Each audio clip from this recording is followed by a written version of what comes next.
Good morning, good evening, everyone. My name is Sigal Drucker, and I'm the business development for the payment solution on FFDC. I would like to present to you today the payment APIs, payment solution, and the FFDC Fusion Fabric.cloud use cases for the payments. So let's start. What I would like to first discuss is why payments, why now actually. What is the payment solution of Finastra? Some examples of payment APIs and the use cases related to that. So why payments? Why now? In almost all markets, we are experiencing significant changes from regulators or market lead. As an example, thanks to regulation, real-time payments, which means payments that are processed within several seconds, are becoming the new norm. In this source, we can see that 43 countries are already live with real-time clearing, and it is growing quite massively. On customer experience, customer expectation, we see 30% of customers of new entrants taking some of banking revenue because they provide some services to end customers. What we can see that new entrants like Google, Apple, Amazon are providing a better customer experience by having the latest technology and agile delivery.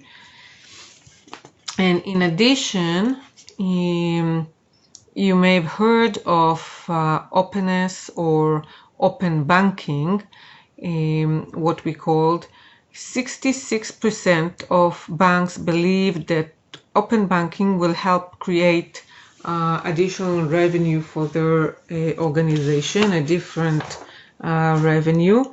And that's because, you may have heard that recent regulations like PSD2 or UK open banking are actually moving to having banks open information from their bank to third-party providers, what we call TPPs.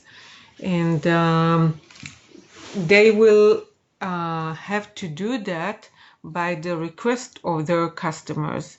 This actually put the banks in a situation that they need to open their services, they need to be able to accept additional technology. Third-party providers actually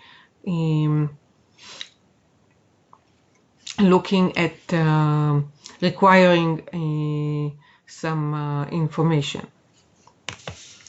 Moving on, just a bit about numbers in payments. For example, from banking revenue in total, 34% are related to payments. Payments globally transferring about $2 trillion. The market value is that huge number. What we see here is 666 billion, and it is growing fast. And with regards to CAGR, which is the compound annual growth rate, this is also growing, which means the return on investment is growing by 10% for payments, and even even more for mobile payments.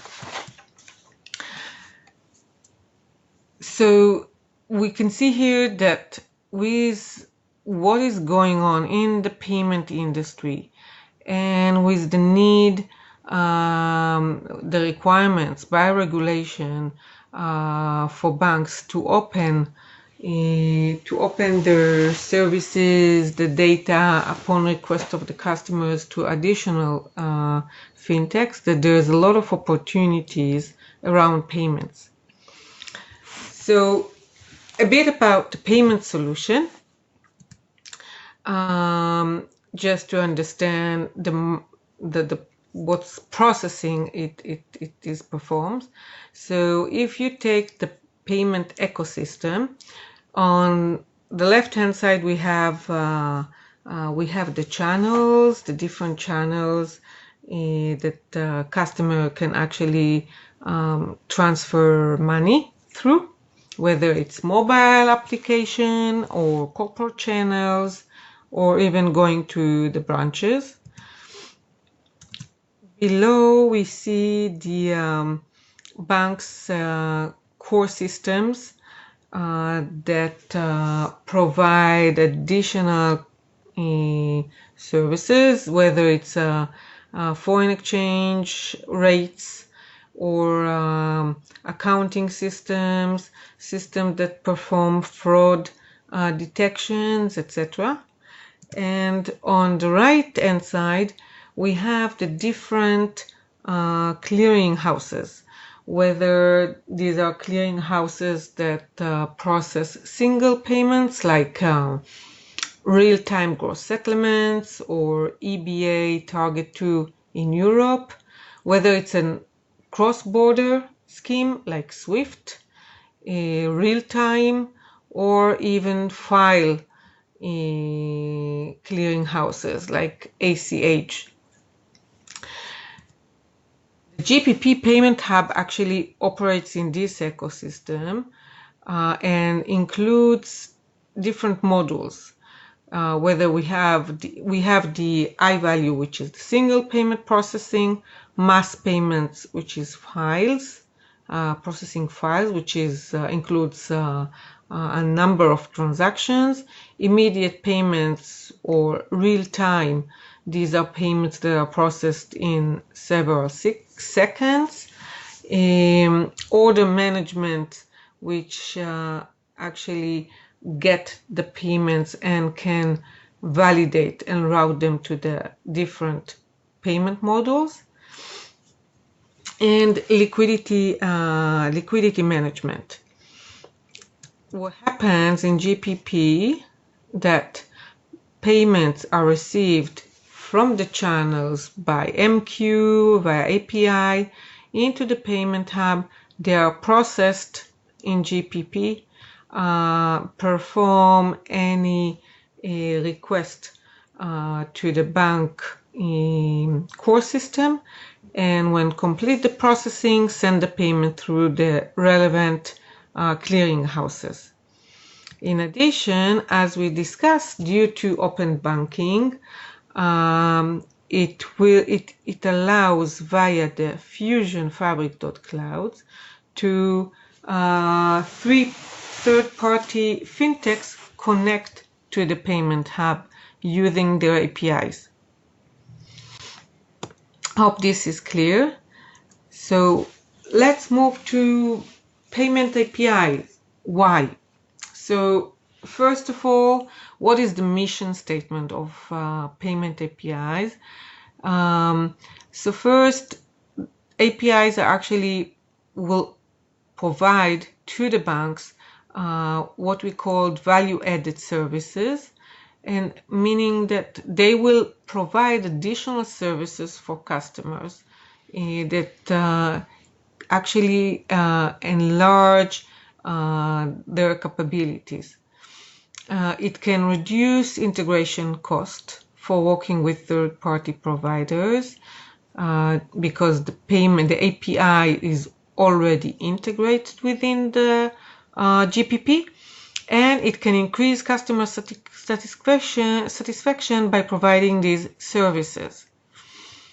different use cases, which we will discuss in a bit more details in the next slides. It can be APIs that fintech can consume for initiating a payment, transferring funds. It can be APIs that enables validation or some added services prior to sending a payment. And there are API for which fintech can search for payments or even load more data.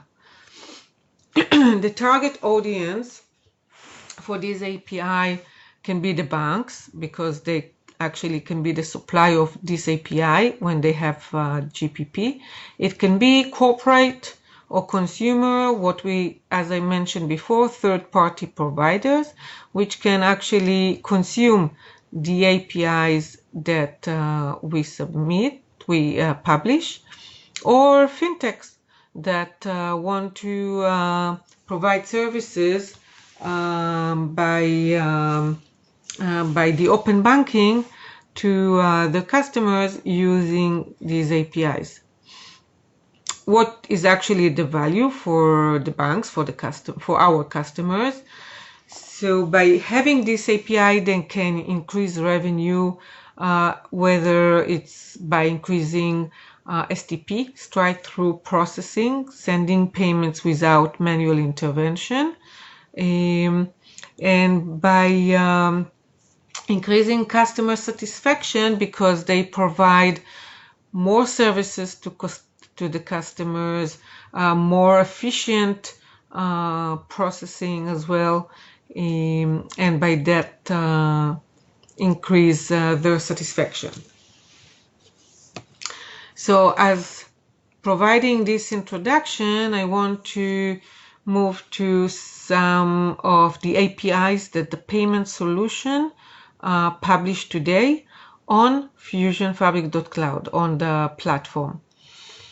So if I look at the APIs, they are, I would say, grouped into three categories. Prior to submission, the payment initiation, actually transfer the money, the payment initiation itself, and post-submission services. So if I look at APIs prior to submitting a payment, it can be, for example, fee calculation or rate calculation, which means that before a customer would like to transfer the money, he wants to see how much he may pay for this type of transaction, what is the commission for this type of transaction, if there's a conversion between the payment currency and, let's say, his account currency, what will be the rate that he or she receives for this conversion, what will be the best way for that payment to go out, that's the clearing scheme names, or what are the possible clearing schemes for the payments, whether a bank that the payment is sent is a member, then it does validation, etc., etc., etc. So these are some activities that a fintech, corporate, or consumer can find out prior to sending the payment. The second group is payment initiation. It can be payment initiation, single payment, cross-border, or real-time. And after sending the payment, which will be sent to via clearing to the receiver bank, then a request for the payment status, whether it went to the receiver bank correctly, etc. So, or whether it was rejected. So get the payment status is also part of the payment initiation part. And then post-submission is if there is an investigation request on payments, then you want to search for the specific payments and look at it, then you can use the payment search API. Or if you want to load data of a payment, then you can use the payment load API. So in generic, this API actually enables to increase straight-through processing of for the clients, because they can do some checks before sending the payments. It can reduce integration efforts because it will use the standard that of the industry, so they will know which date it may have, or whether the payment is correct.